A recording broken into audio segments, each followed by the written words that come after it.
Good morning students. Today we are going to start with the leftover topics of your chapter motion in a plane. So our first topic is relation between A and alpha, where A is your linear acceleration and alpha is your angular acceleration. To find the relation between A and alpha, first of all we will write the relationship between the linear velocity and angular velocity. The relation between linear and angular velocity is V is equal to R omega.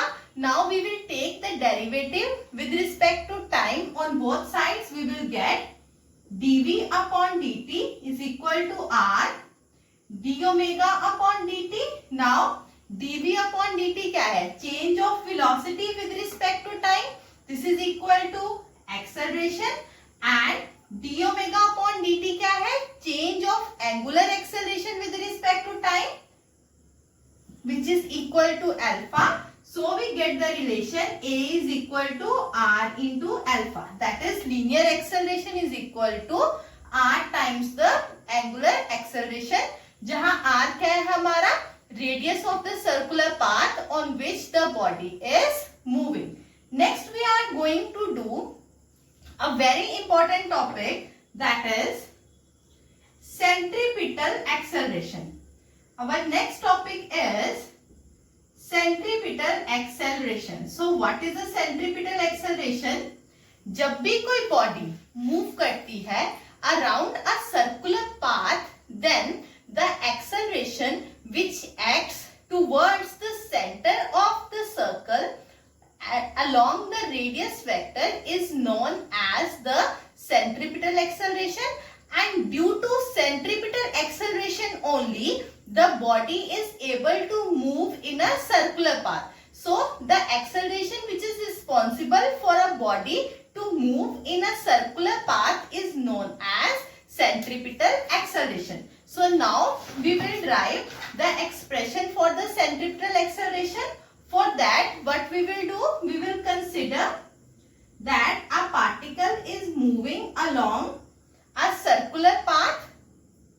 This is the center and we mark it as O, and the body is at point P at time t1 and the body is at point Q at time t2 और इसके बीच में जो angle है this angle is delta theta. और अब हम क्या लेंगे कि जो पॉइंट P है उस पे जो पार्टिकल की वेलोसिटी है दैट इज v1 वेक्टर, और जो पॉइंट Q है उस पे पार्टिकल की वेलोसिटी हमारे पास है v2 वेक्टर. अब हम क्या करेंगे? First of all, we will draw a triangle using the vector, using the sides of a triangle equivalent to the velocity vector v1 and v2. Means हम यहाँ पे एक triangle draw कर रहे हैं. अब ये हमारा triangle है. अब देखो जो हमारी velocities v1 है और जो velocities v2 है, ये हमारा आ गया v1 वेक्टर. मींस जो ये साइड है इसे हम ट्रायंगल को नेम दे देंगे ABC.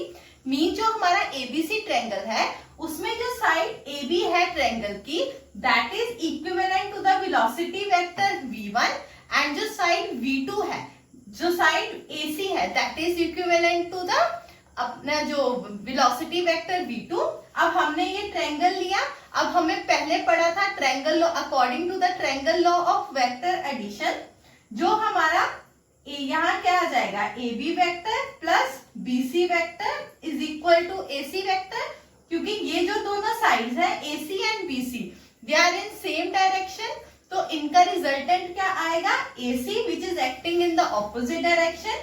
तो यहां से हम लिख सकते हैं AC vector is equal to AB vector plus BC vector. इसमें से हमारी BC वेक्टर की वैल्यू क्या आ जाएगी?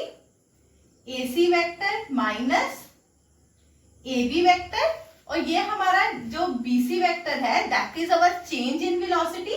इसे हम लिख सकते हैं delta V vector is that. Time period बहुत स्मॉल लेते हैं तो जो हमारी कॉर्ड है PQ that will be equal to the arc PQ.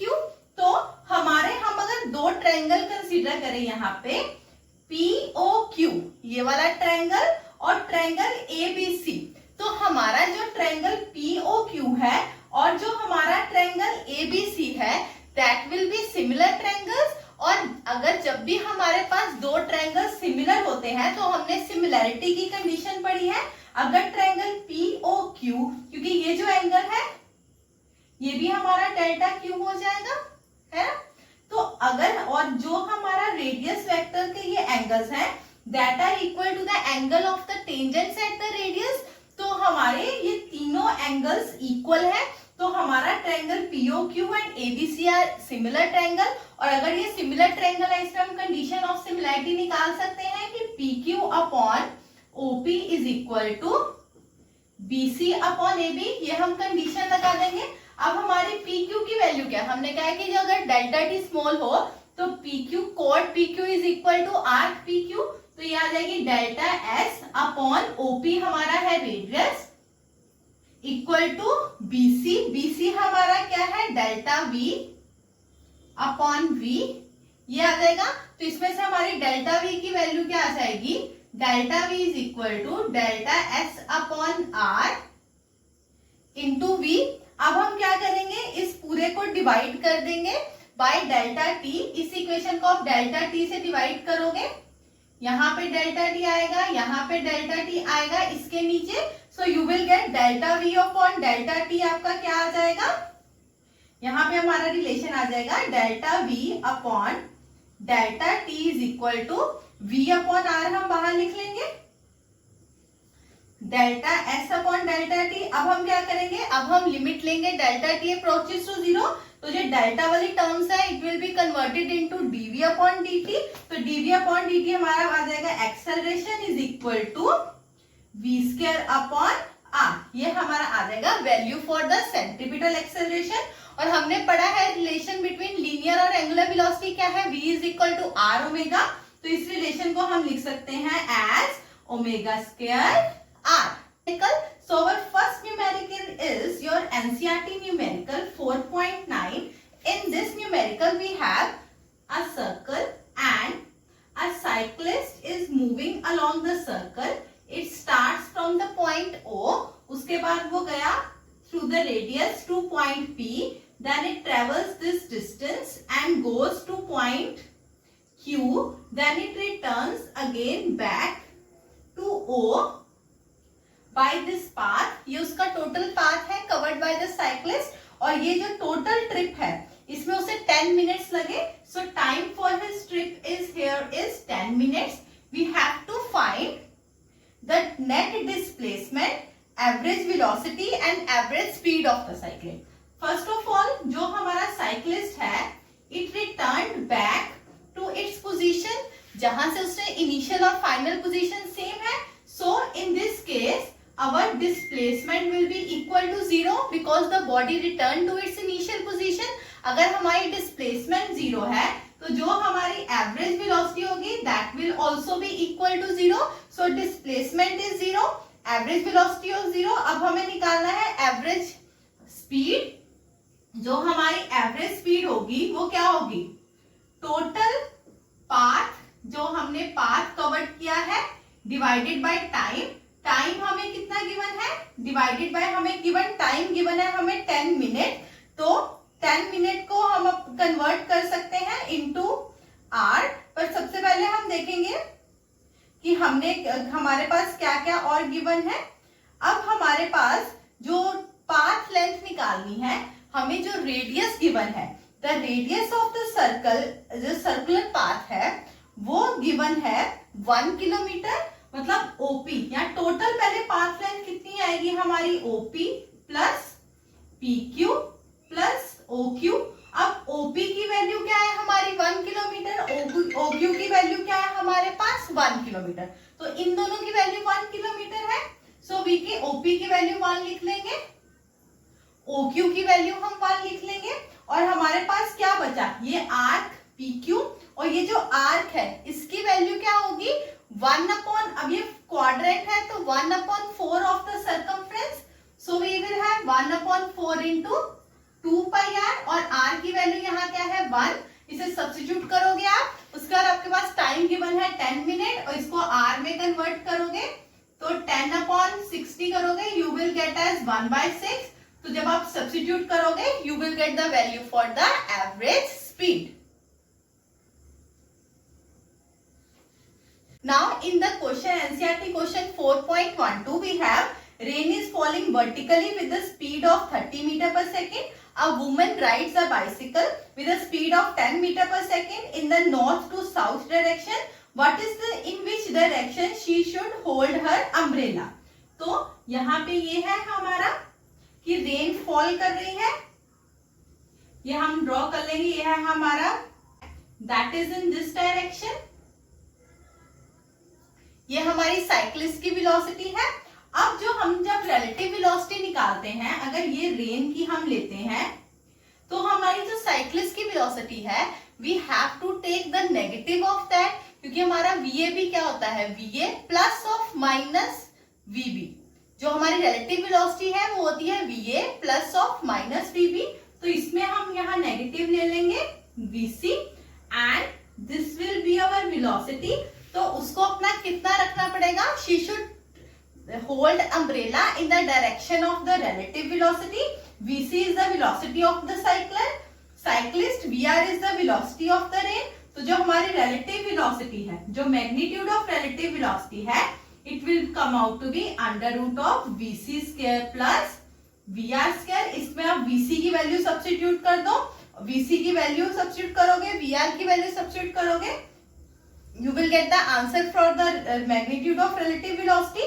उसके बाद हमने अगर एंगल निकालना है, so जो एंगल हमारा आएगा theta, that will be equal to tan inverse of VC upon VR। Again substitute the value of VC and VR, you will get the magnitude and direction। मतलब कितनी वेलोसिटी से उसे umbrella hold करना पड़ेगा और कितने एंगल पे उसे अम्ब्रेला होल्ड करना पड़ेगा, so that she doesn't gets wet। So this was the question. In the next question we have, that is our question 4.14. The wind is blowing with the speed of 72 km per hour and a flag on a mast of a boat anchored on the harbor flutters in northeast direction। अगर हमारा जो flag है it is in the north east direction में Flutter कर रहा है, means जो हमारी विंड की डायरेक्शन है it is also north east. और हमें क्या निकालना है कि what is the direction of the flag on the mast of the boat. हमें निकालना है फ्लैग की डायरेक्शन क्या है, जो फ्लैग हमने किस डायरेक्शन में माउंट किया है बोट के ऊपर। अब इसके लिए सबसे पहले यहाँ पे हमारे पास कौन कौन सी डायरेक्शन है, ईस्ट और वेस्ट, और this is north, this is south, और यहाँ पे ये जो है ये हमारी है direction of wind, that is north east direction में है। और ये हम लेंगे वेलोसिटी ऑफ बोट एंड यहाँ पे हमें नेगेटिव वेलोसिटी लेनी होगी in order to find out the relative velocity. और जो रिलेटिव वेलोसिटी आएगी वो आएगी हमारी इस डायरेक्शन में, ठीक है। और ये जो एंगल है, suppose this whole angle is theta. अब हमें निकालनी क्या है, इसमें डायरेक्शन निकालनी है। तो डायरेक्शन के लिए हमारे पास फॉर्मूला क्या है, tan beta is equal to, अब यहाँ पे tan बीटा क्या आएगा हमारे पास, VB sine theta upon VW plus VB cos theta. और यहाँ पे थीटा हमारे पास क्या आ जाएगा, थीटा की वैल्यू आएगी 90 प्लस 45 डिग्री। और जब हम 90 प्लस 45 डिग्री लेंगे तो जो साइन की वैल्यू होगी, जो मैंने आपको क्वाड्रेंट वाला समझाया था, sine theta will remain same, but जो कॉस की वैल्यू है it will come out to be negative, यहाँ पे माइनस आ जाएगा। So you should solve this. और जब आप सॉल्व करोगे, if you have any problem in the solution of this question you can ask.